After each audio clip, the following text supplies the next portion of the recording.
There was a cliffhanger with Corley waking up in a strange land, and I liked it, but I almost feel kind of exhausted from the amount of Helia and Corley we got in this chapter. I need a break from these guys. I'm going to need you to focus on other things in chapter 9. That aged well. Ironically, this chapter had the most Helia and Corley content than any other chapter. Before you ask, no, the reason this chapter was disappointing to me wasn't because of Corley and Helia. It's how Hoyoverse handled it. This was the final chapter of this arc, I think anyways. I called chapter 7 the final chapter before, and I don't want to get it wrong again. We finally defeated Layla though, so I'm pretty sure it is, and I can say with full confidence, this is the weakest finale chapter we've had in a while. Hoyoverse usually goes pretty hard for finales, but this just wasn't one of them for me. I don't know if I had too many expectations, or if it was the new 9-week schedule making me wait longer for this chapter, but regardless, I wasn't feeling it, and here's why. If chapter 8 was the Helia chapter, chapter 9 is the Corley chapter. The first 3 hours and 55 minutes of the chapter are dedicated to Corley, and as much as I like Corley, that is way too long. It started out nice with us getting to know more about Corley's past, her upbringing, and why she has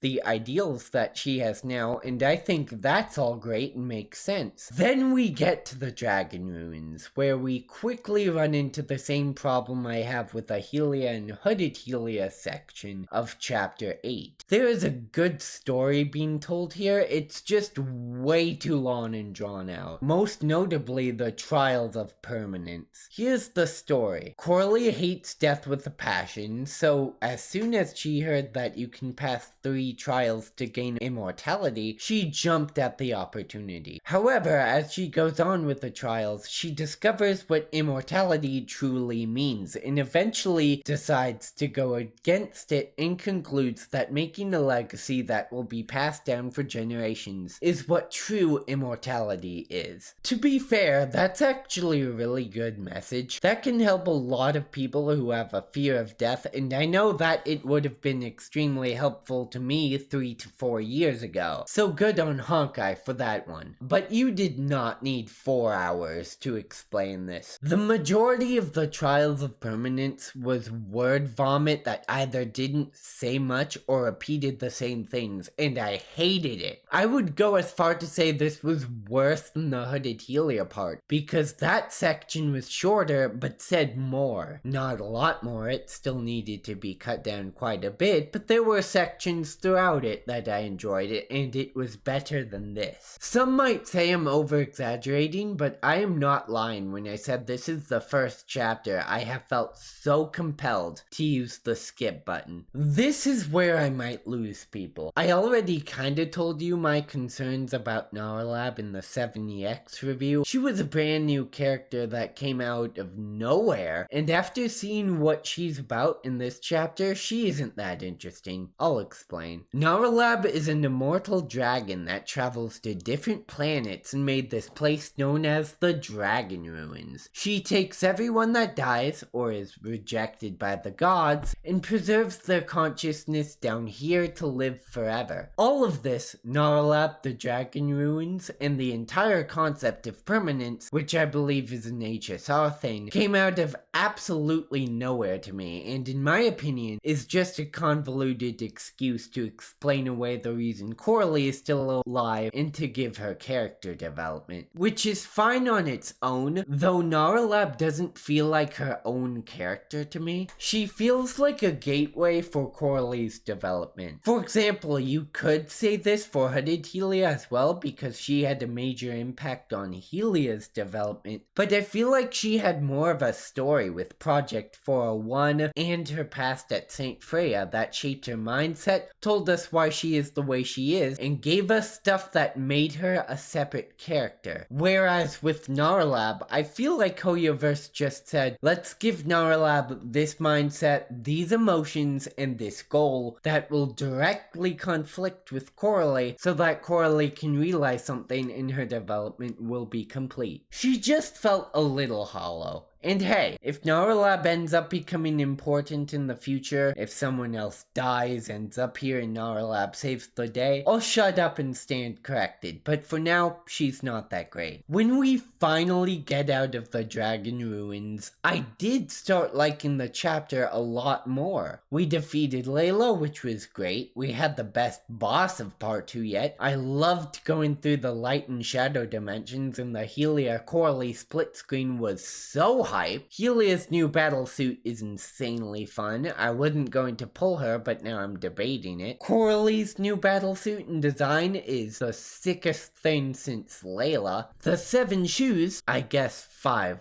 because Letost is dead and Vegeta is in the Hyperion doing something suspicious, I'm sure, had a reunion after so long of not being in the story. That was great, and as much as I hate to say it, I kinda like Sanchi. She's been cute in these latest chapters, and I especially liked this moment. In the end, I want to be a hero in this Shadow Calamity. Aww, I just realized this is what she always wanted. This is what she said she wanted in chapter 3, right? Oh, that's so sweet. I like how that came full circle. Chapter 9 redeemed itself a bit, but I still had one complaint, and this may be where my expectations started to ruin the chapter for me. You can be the judge of that. Since we spent so long in the dragon ruins, this part was only an hour and a half long. I feel it was a little rushed, and it should have been more of an ordeal to beat her. This section was good, but it could have been so much better, and I'll explain why. It was surprisingly easy to defeat her. All Helia and Coralie needed to do was beat up her goons and then punch whatever this is, and then it was over. I know this is Layla from 100 years ago, so she may be weaker than she was in chapters 1 through 4, but we still spent 5 chapters building her up to be this all-powerful goddess that can create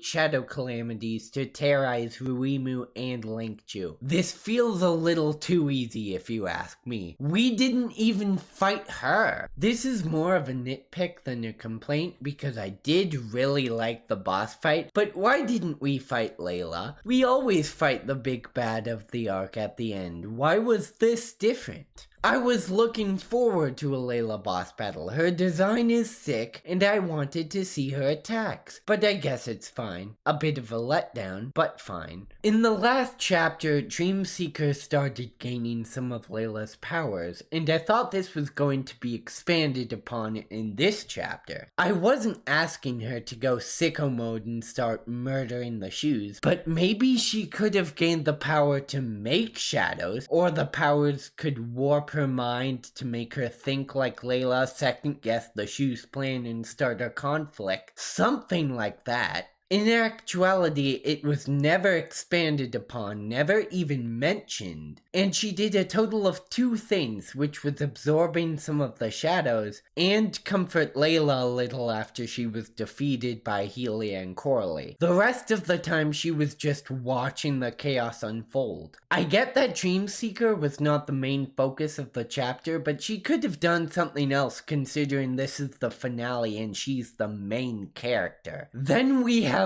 the shoes reunion, and this may have saddened me the most. After they reunited, Baiji split them up into 3 teams of 2. Sanchi and Thelema were on evacuation duty, Baiji and Serapeum were tasked with helping people, and Savore and Dreamseeker's main objective was to kill the shadows to help people escape. This was a perfect opportunity for them to split the story into 3 perspectives. Having us see what the 3 teams will go through will show us how determined they are to keep the city they love safe, and maybe they'll get some character development along the way. Instead, after they go over the plan and are about to start, it switches back to Helia and Coralie and we never see them again. So we see the shoes after all this time and they just don't do anything? Actually, no, they do something, we just don't see any of it. I feel bad for Sanchi. She made this whole speech about how she's scared, but she'll do it for Lankchu because she loves it, and that she wants to be a hero, relating back to that chapter 3 scene that broke a lot of people. Sanchi, I'm sure whatever you did was great. I'm sorry the writers hate you. Did I manifest this somehow? They really want Healy and Coralie to be the focus of this chapter, and that's fine, you can do that. Just don't rob every other character of cool moments and character development in the process. Also, Coralie's still alive and she didn't die, which I guess is fine, but it's chapter 9, come on, it's tradition. Okay, that last one was a joke. I'm fine with that ending and I'm glad Coralie's alive, but everything else was serious. As for the lore / theory side of this chapter, it was kind of disappointing as well. Now, I know this take is just personal taste because there was a lot of lore in this chapter, but most of it was about Narlab and the Dragon Ruins, and I already went over why I don't care about that. If you like Narlab and the Dragon Ruins, this is a treasure trove. Even if I liked her and the Dragon Ruins though, I feel like we got all the information about them that was possible, so I don't see how I could make a theory on her. The only lore that was interesting to me, we finally got the name of the planet that Senadina, Letost, and Narlab originate from, Laquadar. We also got info that something terrible happened there and that's why they evacuated. I think we already inferred that, but it's nice to get confirmation. I don't see how you can make a theory on this either. It's only a little more information than we already had, and there's no hints as to what could have happened to Laquadar, so I apologize, but it seems there will be no theory videos for this chapter. Okay, scratch that. I have one tiny thing that I'd like to mention. Like I said, this wasn't Layla from the present time. This was the Layla from the 33rd Tenshus War, aka 100 years ago. So some people say Layla is still alive and she'll still be in the main story. I do have questions about that, but to be honest, I kinda hope it's true, just because this finale wasn't terrible. I didn't hate it. I had fun. I really did. It was just lackluster in some areas. I have this vain hope that they have a Layla boss fight tucked somewhere in their pocket. My thoughts can be summed up like this. The Coralie, Narlab, and Dragon Ruin section needed to be cut down, and the battle against Layla and the Shadow Calamity needs to be lengthened. I give this chapter a 6 out of 10. I don't think my expectations were too high. I certainly didn't think it would be better or even as good as chapter 9 of part 1, but I was expecting more than this. What do you guys think? Do you agree, or were my expectations way too high? Is this valid reasoning, or was this take a byproduct of my sleep deprivation because I stupidly stayed up till 5 a.m. the night before this dropped? Leave your thoughts in the comments below. I'd love to have a chat. I know I said playthroughs are back, but I will not upload something that I didn't enjoy that much. I will, however, upload my Crash Out, because there is nothing I hated more in this chapter than those trials of permanence, and I was sleep deprived, so I was already irritable, so I crashed out a few times.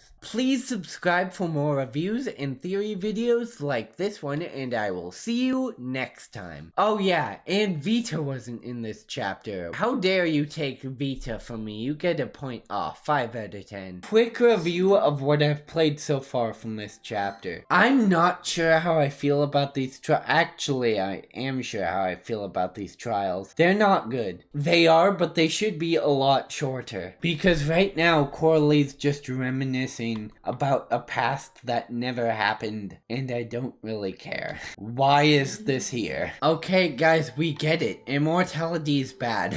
Immortality sucks. We get it. I'm still that of an immature kid in a woolen hut hiding in the corner of Helia. How about leaving this battle to Dark Lord Coralie this time? Someone needs to deliver the supplies back. Can you do that? But I want to fight Coralie.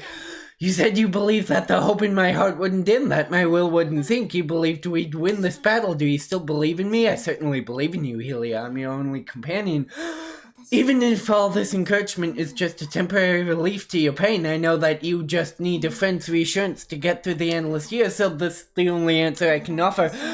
I believe in you, Helia. I need to catch my breath. Thank you for not doubting me, Coralie. You're my only friend. It is your faith in me that pushes me to preserve. Yay! But I regret it now. I don't like my answer because I underestimated the weight of eternity. We know you did. This is like the 4th time you're telling me this. I'm gonna be completely honest with you guys. I am not enjoying this chapter that much. I have been recording for 4.5 hours and we're still on this stupid immortality talk. Didn't we already do this with Fu Hua as well? We already did this. We already explained why immortality is really bad when you really think about it. We don't have to go over this again, especially not in this bloated way. You know what? I'm really hoping all of this is only Act 1, and then Act 2 and Act 3 will be amazing. Because we still have all the Dream Seeker and Layla stuff to do, right? So I'm hoping this is only Act 1, because oh my word, there's a good story in this. Like, Coralie wants immortality. Like, the Dragon Ruins is this afterlife world thing that we still don't really know, created by Nautilab, because Nautilab is an interstellar traveler, he's immortal.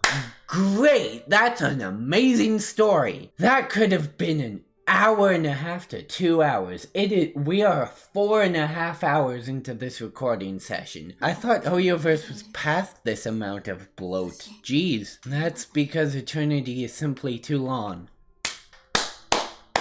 Guys, she finally got it! Congrats, Coralie! Oh my word, you developed a brain! You finally got it, dummy. That's rich coming from you. Nautilab is rolling in her eternal resting place right now. She's like, oh my word, I gave you so many examples, you finally got it. I want to leave. Yep, okay, she's leaving. That's the end? It just has a bad ending? Okay, first of all, finally, it's over. Holy crud, I hope I never have to do those trials again.